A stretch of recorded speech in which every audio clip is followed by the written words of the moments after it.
Fala galera, espero que vocês tenham entendido a primeira regra da mão direita. Eu chamo de primeira porque vai ter uma outra, tá? Mas a outra é bem simples. Então, o seu dedão é a velocidade, os dedinhos são o campo magnético e a força, se for para a palma da mão, vamos supor que aqui é a palma da mão, tá bom? Então é positiva, logo a força seria um vetor para cá. E se for atrás da mão, né, a parte negativa, não dá para ver que essa parte atrás da mão, agora das minhas unhas estão para cima, seria para o outro sentido. Qual que é o grande problema da força magnética? É porque nós vamos tratar agora vetores em 3D, né? É para isso que serve essa regra da mão direita. Então tá, essa é a força de Lorentz. Lorentz estudou pra gente que uma carga inserida em um campo magnético com velocidade vai sofrer uma força. E essa força, vamos agora quantificar ela. Ela vale feliz quem vê bem sem óculos. Feliz quem vê bem sem óculos. Feliz quem vê bem sem óculos. Em que é a carga que está com uma velocidade inserida num campo magnético fazendo um ângulo θ. Esse ângulo θ a gente vai analisar agora. Então vamos só entender de novo. Ó. Vai existir uma força definida como sendo força magnética. Essa força magnética ela é o produto entre a carga que está numa velocidade que está inserida num campo magnético. Ponto. Ok? E o seno θ aí. Carga é vetor? Fala, não. Não ouvi. Estou esperando. Carga não é vetor. Velocidade é vetor? Com certeza absoluta. E campo é vetor? Também é vetor. Quem que é esse θ então? Esse θ é o ângulo entre o seu vetor velocidade e o seu vetor campo magnético. Aqui é o ângulo θ, tá bom? Normalmente esse θ é 90 graus. A gente vai trabalhar muito quando esse θ for 90 graus. Mas por enquanto ele pode ser qualquer coisa, tá bom? Gente, no fundo, lá no fundo, esse seno θ não existe na fórmula, tá bom? Porque quando você for estudar, caso você vá fazer alguma coisa em relação a essa matéria no ensino superior, você vai aprender uma multiplicação vetorial, né? Que é uma multiplicação entre vetores. Existem algumas definições para isso, produto vetorial, o próprio vetorial, enfim. Mas quando você multiplicar isso, vai aparecer esse cara. Por facilidade, a gente sempre escreve isso para não ter que falar a teoria da multiplicação vetorial. Mas, se um dia alguém te falar que multiplicação entre vetores exista, assuma que exista, tá bom? Então, gente, qual é o problema dessa parte? É que as coisas são em 3D. Esse é o problema. E aí eu introduziria a regra da mão direita para vocês. Eu já introduzi. A regra da mão direita, vamos lembrar? O dedão é velocidade. Nossa, eu tinha que fazer minha unha, hein? A palma da mão é a palma da mão é a força para a carga positiva. As costas da mão é a força para a carga negativa. Os dedinhos são o meu campo magnético. E assim a gente consegue fazer a regra do tapa. Tá bom? Eu espero que vocês tenham entendido. Qualquer coisa, mandem um recadinho aí que eu tento explicar de uma maneira melhor. Bom, vamos falar agora da convenção. O X e o pontinho. A bolinha representa só alguma coisa. Por exemplo, isso quer representar a força. Só que essa força ela está entrando no papel. Então, ó, se ela está entrando no papel, você vai representar com o X. O X significa entrando. Enquanto que a pontinha significa saindo. Algumas pessoas falam que isso é como se fosse uma flecha. Quando a flecha está entrando no papel, você vai ver a bundinha da flecha. E a bundinha da flecha são as penas, que formam um X. Quando a flecha está entrando ou saindo do papel, você vai ver a ponta da flecha. Então, você seria representado por um pontinho. Então, alguns professores falam dessa maneira. Pode ser também.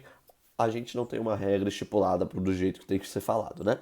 Mas o que você tem que saber é: o X é entrando, o pontinho é saindo. Show de bola. Misturando um pouco o magnetismo com a elétrica, olha só o que vai acontecer. Se liga. É bonito, hein? Esse negócio é bonito. Vamos lá. Eu tenho aqui duas placas, uma negativa e outra positiva. O campo elétrico sai sempre do pose pro nega. Nós já vimos isso, hein? Do pose pro nega. Tá lá, esse é o campo elétrico. Do positivo pro negativo. Vamos supor, né? Vamos fazer uma suposição de que o campo magnético, que tem um campo magnético também, ele está atuando saindo do papel. Saindo do papel, tá bom? Então, por exemplo, tem campo aqui, aqui, aqui, Minha mão vai ficar na frente, mas é só para vocês verem. Pronto, tem campo em todos os pontos aí da minha placa. E aí eu vou pegar uma carguinha positiva e vou soltar ela aqui, ó. Positiva. Show de bola? Bom, analisando o campo elétrico.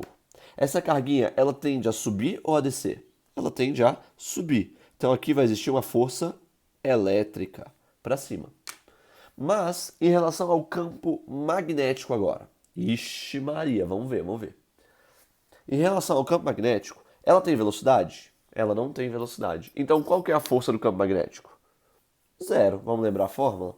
Se eu não tiver velocidade, eu não tenho força. Então eu vou inserir uma velocidade nela. Eu vou pôr uma velocidade para essa sapeca. Vamos pôr a velocidade aqui, ó. Colocar uma velocidade para a minha direita. Tá aí, esse é o vetor velocidade. Agora ela tem velocidade. Vamos ver para onde está o campo, a força magnética. Bom, se a velocidade está para a direita, a velocidade, se você lembrar, é o dedão. O campo são os outros dedos. Então vamos lá. Velocidade, dedão para lá. Faz comigo aí, faz comigo. Dedão para lá. O campo são os dedos entrando. Então levantou sua mão.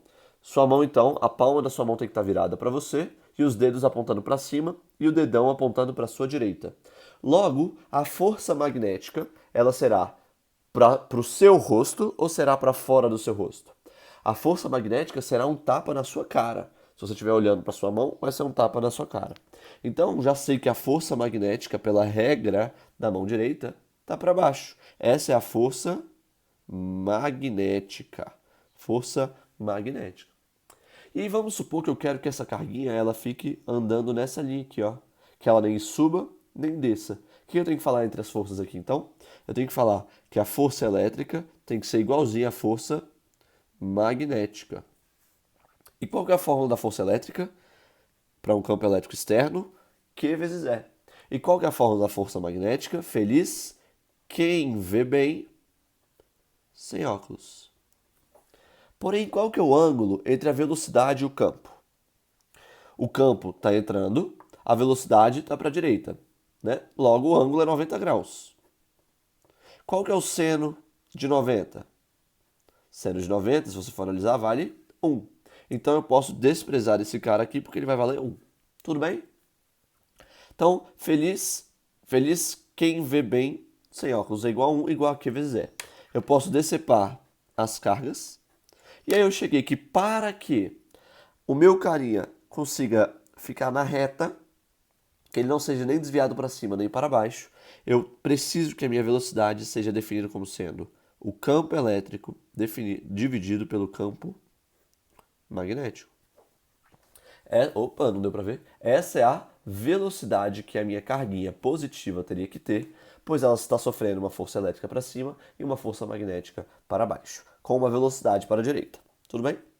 Então, gente, esse esquemático ele pode ser usado como sendo um filtro de velocidades. Ou seja, se sua velocidade for muito pequena, a força magnética vai ser menor. Logo, ele vai subir, porque a força elétrica é maior.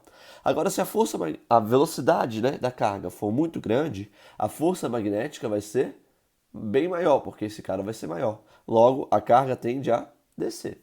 Agora, se a velocidade for igualzinha a essa divisão, ou seja, o campo elétrico vale 10, o campo magnético vale 20. Se a velocidade for 10 por 20, meio, 0,5, ele vai ficar exatamente nessa reta.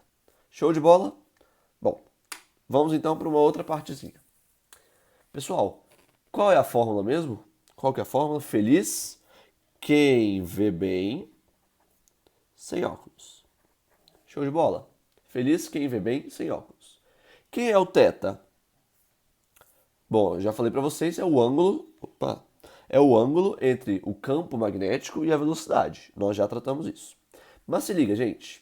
Seja que o campo magnético esteja para sua direita e que você tenha uma carguinha que tem uma velocidade também para a sua direita, certo? Legal. Qual que é o ângulo nesse momento entre a velocidade e o campo? Poxa, entre a velocidade e o campo, o θ vale zero. Vale 0 graus, certo? E qual que é o seno de zero? Porque na fórmula é seno, não é seno. Então, qual que é o seno de zero? Seno de zero é zero. Põe lá no círculo trigonométrico, você não lembra não? O círculo trigonométrico tá aqui, ó. Cosseno no eixo x, seno no eixo y. O 0 graus está aqui, no eixo y ele está batendo exatamente no zero. Então, o seno de zero é zero. Quanto é que o ângulo vai valer se a velocidade for para cá? O ângulo entre o campo magnético e a velocidade aqui vai ser 180, certo? E se analisarmos o 180 que está aqui, o seno dele também é zero. Então, eu posso escrever que o seno de 180 também é zero. Opa, certo? Ou seja, quanto é que é zero vezes qualquer coisa? Zero. Gente, isso é questão de vestibular, hein? Se sua velocidade está paralela ao seu campo magnético, ou indo no sentido oposto ao seu campo magnético, fazendo um ângulo de 0 graus ou de 180 graus, a sua força magnética vai ser nada. Nada, nada, nada. Você não vai sofrer força magnética, tá bom? Isso é muito, muito, muito, tipo assim, muito importante. Muito importante mesmo. Bom, é isso, pessoal. Um abraço para vocês. Tchau, tchau.